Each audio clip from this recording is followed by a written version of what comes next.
London ভিত্তিক গণমাধ্যমের এক তদন্ত প্রতিবেদনে জানা যায় যুক্তরাজ্যের বাংলাদেশি কমিউনিটির অনেক নারীদের জীবন টিকটক ভিডিও ট্রলের কারণে প্রায় বিপর্যস্ত হয়ে পড়েছে। অনেকেই নিজ বাসা থেকে বের হতে পারছেন না। শখের বশে কিংবা সময় কাটানোর জন্য টিকটক করে অনেক বাংলাদেশি নারীরাই এখন বিপাকে। যুক্তরাজ্য পুলিশ বাহিনীর কাছে রিপোর্ট করার পাশাপাশি সোশ্যাল মিডিয়া সংস্থার কাছে রিপোর্ট দেওয়া হয়েছে এই টিকটক ট্রলের ব্যাপারে। যদিও ভুক্তভোগীরা আশানুরূপ কোনো পদক্ষেপ নিচ্ছেন না ট্রল বন্ধের ব্যাপারে। নাম প্রকাশে অনিচ্ছুক ইয়র্কশায়ারে বাস করা একজন বাঙালি মহিলা বলেন, অনেকটা শখের বশেই টিকটক করতাম। কিছুদিন পর খেয়াল করি আমার আইডি থেকে ভিডিও নিয়ে অনেকে নানাভাবে ইউজ করছে। ভিডিওগুলো বাজে বাজে কাজে ব্যবহার করছে। টিকটকের মাধ্যমে আমি চরম দুর্ব্যবহারের শিকার হয়েছি প্রতিনিয়ত। আমার মনে হয়েছিল আকাশ আমার মাথার উপর ভেঙে পড়ছে। আমি কান্না থামাতে পারিনি, আমি খেতে পারিনি, আমি ঘুমাতে পারিনি দীর্ঘদিন। আমার মনে হয়েছিল এই জীবন আর রাখবো না। নাম প্রকাশে অনিচ্ছুক আরেক বাঙালি মহিলা বলেন, ২০২১ সালে টিকটকে এক বন্ধুকে ট্রল থেকে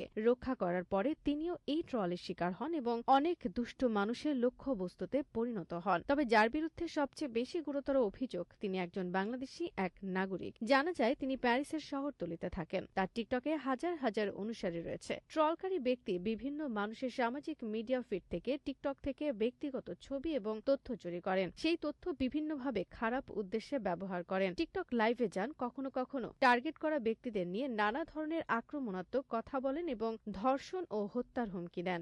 অনেকেই মনে করেন যেহেতু টিকটকে ওই ব্যক্তির হাজার হাজার অনুসারী আছে, তাই তার বিরুদ্ধে কিছু করা সম্ভব হবে না। এমনটাই বলেন অনেক ভুক্তভোগী। কামরুল নামের একজন ভুক্তভোগী বলেন, যুক্তরাজ্যে বসবাসরত বাংলাদেশি সম্প্রদায় বেশ রক্ষণশীল। তাই সামাজিক যোগাযোগ মাধ্যমে ট্রলের ভিডিওগুলো ভুক্তভোগীদের পরিবারের জন্য বেশ লজ্জার ও ভয়। তাই আমি এর বিরুদ্ধে কিছু করতে চেয়েছি, এসব বন্ধ করতে চেয়েছি। তাই ওই সঙ্গে অনলাইনে যোগাযোগ করেন কামরুল। মানুষকে ট্রল করে ভিডিও প্রকাশ করা বন্ধ করতে বলেন। ফল হয় উল্টো। তাৎক্ষণিকভাবে কামরুল ও তার পরিবারের সদস্যদের ট্রল করা শুরু করে ওই ব্যক্তি। কামরুল বলেন, আমাকে নিয়ে ভিডিও বানানো শুরু করেন ওই লোক। তিনি আমার ইনস্টাগ্রাম অ্যাকাউন্ট থেকে আমার ১ বছর বয়সী ছেলে, আমার মা ও স্ত্রীর ছবি সংগ্রহ করেন। আমার মা স্ত্রীকে ধর্ষণের প্রকাশ্য হুমকি দেন। ওই সময় কামরুলের স্ত্রী রুকথান ৭ মাসের অন্তঃসত্ত্বা ছিলেন। বাধ্য হয়ে কামরুল দ্বিতীয় সন্তানের অপেক্ষায় থাকা স্ত্রীকে সব খুলে বলেন। পুলিশের কাছে অভিযোগ করার সিদ্ধান্ত নেন তারা। সেই সঙ্গে টিকটক কর্তৃপক্ষের সঙ্গে যোগাযোগ করে ভিডিও সরিয়ে নেওয়ার